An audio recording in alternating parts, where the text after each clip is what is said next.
Niatan Israel untuk meneruskan perang dan memperluas operasi militernya di jalur Gaza dihadang sejumlah kendala besar di internal. Satu di antaranya adalah keterbatasan personel tempur. Channel 24 Israel melaporkan jika Tentara Pendudukan Israel atau IDF menggunakan sejumlah cara tak lazim guna mengatasi masalah ini. Sebuah laporan seperti yang dilansir KBRNI pada Kamis 7 Agustus 2025 mengatakan bahwa IDF telah menyetujui untuk pertama kalinya pembentukan batalion cadangan yang terdiri dari para prajurit berusia di atas 50 tahun karena kekurangan parah dalam jajarannya.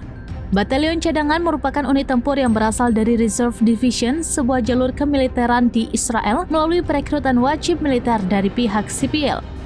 Terkait hal ini, surat kabar Israel Ma'arif mengutip sumber militer Israel mengungkapkan jika tentara Israel memperkirakan akan terjadi banyak korban di antara tentaranya jika memutuskan untuk memperluas operasi militer ke jalur Gaza.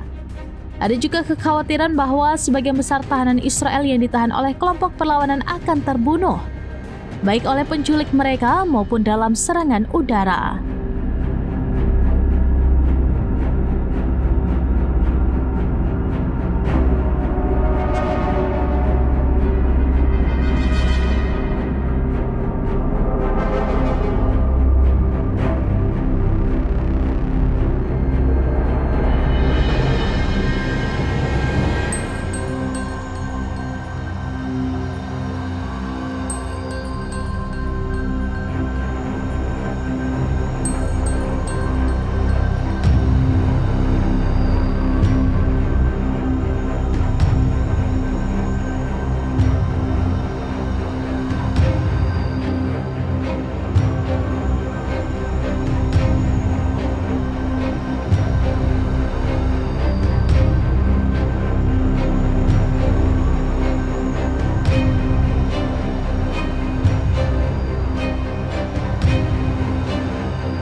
Download Tribun X sekarang, menghadirkan lokal menjadi Indonesia.